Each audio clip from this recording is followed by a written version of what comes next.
Hello everyone. तो भाई स्वागत है आज के नए व्लॉग में। और आज का व्लॉग रियली बहुत स्पेशल होने वाला है क्योंकि टाइटल देख के आपको समझ में आ गया होगा कि आज मैं क्या बताने वाला हूं।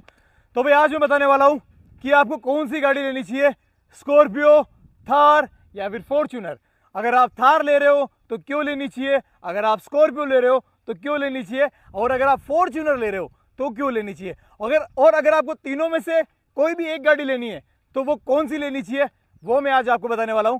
तो पूरा कंप्लीट रिव्यू देने वाला हूं कि स्कॉर्पियो के अंदर क्या बेस्ट चीजें हैं, थार के अंदर क्या बेस्ट चीजें हैं, और फॉर्च्यूनर के अंदर क्या बेस्ट चीजें हैं। ठीक है, और कंपैरिजन भी करने वाला हूं कि किसमें ज्यादा पावर है, किसमें कम है और किसमें नहीं है, और इन सब तीनों में से कौन ज्यादा पावरफुल है, और तीनों में से रेंज वाइज कौन सी अच्छी गाड़ी है, वो भी मैं आपको दिखाने वाला हूं। ओके गाइस, तो मैं पहला ऐसा बंदा बन चुका हूं अपने गांव का जिसके पास तीनों गाड़ियां हैं, स्कॉर्पियो, थार, फॉर्च्यूनर, एक बोलेरो भी है, लेकिन मैंने आपको दिखाया नहीं है क्योंकि कंपैरिजन अभी हम सिर्फ 3 गाड़ियों का कर रहे हैं। तो मैं हमेशा बोलता हूं मेहनत करो, मेहनत करना बहुत इंपॉर्टेंट है और मेहनत से ही आप सब कुछ अचीव कर सकते हो। दूसरी बात, बड़े सपने देखो, जितने बड़े सपने देखोगे उतना बड़ा स्ट्रगल होगा, उतनी बड़ी मेहनत होगी, उतना पेशेंस होगा, लेकिन सक्सेस भी उतनी ही बड़ी होगी। तो मेहनत करते रहो, हार मत मानो। ठीक है, तो लगे रहो अपने गोल के ऊपर। और चलते हैं और अब इसका रिव्यू कर देते हैं फटाफट से विदाउट टाइम वेस्ट किए। तो भाई स्टार्ट करते हैं। सबसे पहले स्कॉर्पियो के बारे में बता देता हूँ। इसका लुक्स तो मैं क्या, पूरी दुनिया देख रही है और आप लोग भी देख रहे हैं। और थार का लुक, लगभग दोनों का ही लुक बेटर है। अभी अपन उसको साइड में रखेंगे, ठीक है, फॉर्च्यूनर को। पहले कंपैरिजन में दे देता हूँ कि आपको ये लेनी चाहिए या ये, इसमें क्या चीज़ खास है और इसमें क्या चीज़ खास है। सबसे पहली बात है उसका, सबसे पहले अपन माइनस पॉइंट की बात कर लेते हैं। इसका माइनस पॉइंट ये है कि इसके अंदर सिर्फ और सिर्फ 4 सीटर गाड़ी है और ये 7 सीटर है। ठीक है, सबसे पहली बात ये होगी। और प्राइस की अगर बात करेंगे तो दोनों लगभग लगभग सिमिलर है। अगर आप कहीं जाओगे लेने तो आपको कंफ्यूजन होगा कि भाई ये लें या वो ले, तो इसीलिए मैं ये वीडियो बना रहा हूँ। तो प्राइस दोनों की लगभग सिमिलर है, आपको ज़्यादा इसमें अंतर देखने को नहीं मिलेगा। अब सुविधा की बात करते हैं। ये 4x2 है, ये 4x4 है। ठीक है, तो यहाँ अगर अपन पावर देखेंगे तो पावर आपको इसमें ज़्यादा देखने को मिलेगी अगर आप इसका मुकाबला पावर इससे करवाते हो। ठीक है, तो पावरफुल ये रहेगी क्योंकि ये 4x4 है और ये 4x2 है। बैठने का जो स्पेस है वो आपको इसमें ज़्यादा मिल जाएगा और इसमें आपको कम मिलेगा। अगर आप थार लेते हैं तो देखो, सबसे पहले मैं आपको फीचर्स दिखा देता हूँ और दोनों का इंटीरियर दिखा देता हूँ, उसके बाद दूसरी बात करेंगे। ओके, आ जाओ फटाफट आ जाओ। ओके, तो भाई लगभग वॉश नहीं हो रखी है क्योंकि इतना टाइम हमें मिलता नहीं कि इनको वॉश करवा लें। काफ़ी टाइम से फार्म हाउस की तरफ भी पड़ी थी, तो अंदर से मैं दिखा देता हूँ। तो एक बार पूरा कैमरा अंदर से दिखा दें।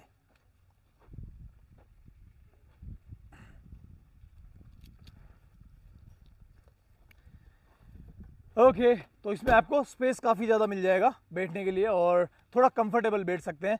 और सिर्फ मतलब जितने भी पैसेंजर है वो आराम से बैठ सकते हैं, लेकिन इसके अंदर सिर्फ ड्राइवर आराम से बैठ सकता है, बाकी सब परेशान रहेंगे। ठीक है, और हाँ, अगर आप सिर्फ 2 बंदे हो अपनी फैमिली के अंदर या ग्रुप के अंदर और दो के लिए ले रहे हो तो आपके लिए थार बेस्ट रहेगी क्योंकि पावरफुल भी है, लुकिंग में अट्रैक्टिव भी है, सब कुछ है, तो इस पर आप जा सकते हो। तो अब एक बार इसका इंटीरियर दिखाते हैं। ठीक है, उधर से आ।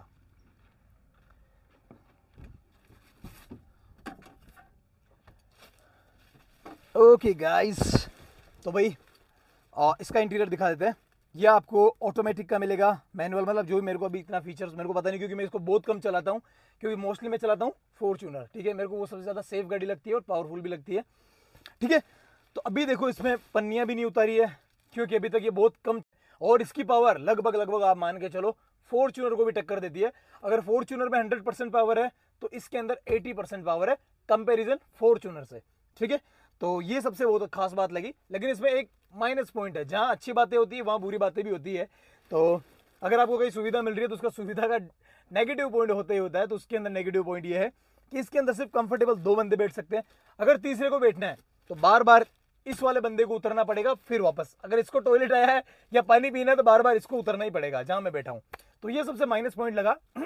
जब से 1-2 बार मैंने अगर थार को यूज़ किया है तो मेरे को ये बहुत ज़्यादा दिक्कत देखने को मिलेगी। मेरे को बार बार उतरना पड़ता है, बार बार बैठना पड़ता है।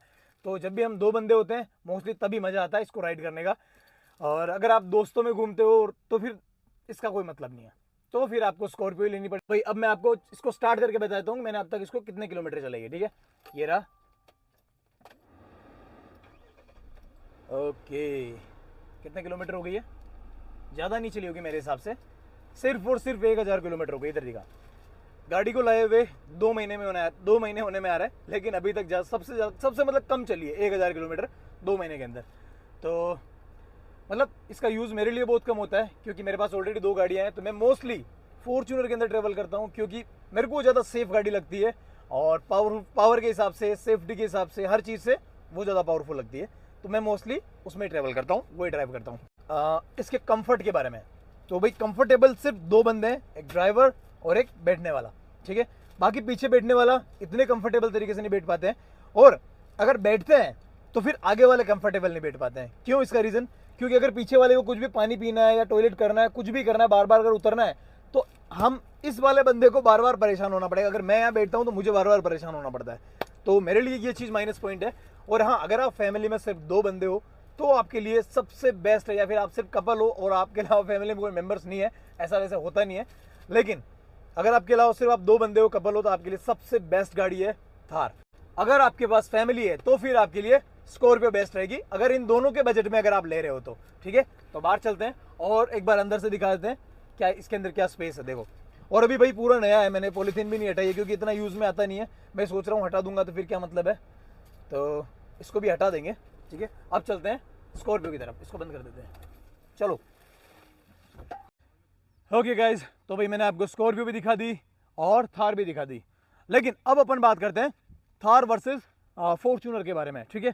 तो थार वर्सेस फॉर्च्यूनर, देखो पहली बात इसके अंदर जो बजट का डिफरेंस है वो काफ़ी आ जाता है।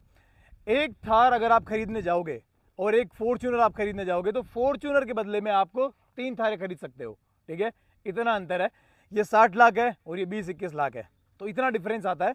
तो अगर इतना डिफरेंस रेट वाइज आ रहा है, तो जो भी है क्वालिटी वाइज भी आएगा, फीचर्स वाइज भी आएगा, स्ट्रेंथ वाइज, पावर वाइज, हर एक चीज़ से मतलब डिफरेंस आना ही है, और बहुत अच्छा खासा डिफरेंस आना है। तो सबसे पहली बात, और ये चीज़ मैंने देखी है, इसके बजट में थार के अंदर पावर बहुत अच्छी है। पावर इसके अंदर ये है कि मान के चलो, अगर फॉर्च्यूनर के अंदर 100% पावर है, तो 100% से इसके अंदर 80% पावर है, इतनी मान के चलो, इतनी पावर है। हालांकि इसका वजन ज़्यादा है, इसीलिए ये इसको आराम से घसीट सकती है, लेकिन इसमें भी पावर बहुत अच्छी खासी है। तो कंपैरिजन कर लेते हैं, लेकिन मुझे नहीं लगता इसमें अपन को ज़्यादा कंपेयर करना चाहिए, क्योंकि रेट वाइज बहुत ज़्यादा है। क्योंकि अगर ये वाला, अगर बंदा फॉर्च्यूनर लेने जा रहा है तो थार कभी नहीं लेगा, अगर थार लेने जा रहा है तो फॉर्च्यूनर कभी नहीं लेगा, क्योंकि बहुत ज़्यादा इनमें डिफरेंस है। तो आप कमेंट करके जरूर बताना कि आपकी कौन सी फेवरेट गाड़ी है, और अभी आपके पास कौन सी गाड़ी है, और आपको कौन सी गाड़ी अच्छी लगती है, कंफर्टेबल कौन सी है, फीचर्स वाइज कौन सी अच्छी है, तो कमेंट जरूर करें। तो भाई स्कॉर्पियो के आप नंबर देख सकते हो 8777, फॉर्च्यूनर के आप नंबर देख सकते हो 8777, ठीक है। आपको क्या लगता है, गैस करो कि भाई थार का क्या नंबर आया, ये देखो, ठीक है। तो भाई मैं आपको दिखाने वाला हूँ कि इसका क्या नंबर लिया मैंने, ये भी मेरा स्पेशल नंबर है, तो आप सबके सामने दिखाता हूँ। और आपका क्या फेवरेट नंबर है वो भी मुझे कमेंट करना। तो फाइनली टाइम लगा, एफर्ट्स लगे, लेकिन मैंने तीनों गाड़ियों के नंबर सेम चूज किए हैं। ये देखो 8777 RJ06, बस मेरे को सिर्फ इतना सा चेंज मिला CH, क्योंकि इतना तो डिफरेंस आएगा ही आएगा। मैंने बहुत कोशिश कर ली, मुझे ये डिफरेंस नहीं कवर कर पाया, तो फाइनली इतना डिफरेंस तो आएगा ही आएगा CH का। मैंने बहुत कोशिश कर ली इसको निकालने की, लेकिन वो नंबर नहीं आया UC या UB, ठीक है, क्योंकि फिर तो बिल्कुल सेम हो जाता। तो अभी अपन इसको लगा देते हैं।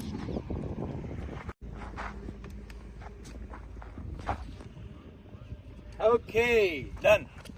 ओके गाइस, अब शाम पड़ चुकी है, अंधेरा होने वाला है, और काम भी मैं ओवरऑल देख रहा हूँ। यहाँ पे दोनों काम देखने आया था, मैंने सोचा रिव्यू वीडियो बना ही लेते हैं। एक बार दिखाओ कितना कितना काम चल रहा है। उधर से देखो, उस तरफ, इधर से ये सारी मैं नई मिट्टी डलवा रहा हूँ, उपजाऊ मिट्टी, ताकि मैं इस बारिश के मौसम में कम से कम भी 2000-3000 पौधे लगा सकूं और पूरा ग्रीन कर सकूं यहाँ पे, ठीक है। तो ये मैं मिट्टी खरीद के डलवा रहे हैं यहाँ पे, मतलब बहुत कॉस्टली आ रही है मिट्टी। और उधर से सारा हर एक चीज, वो देखो वहां तक, और इधर से यहाँ तक।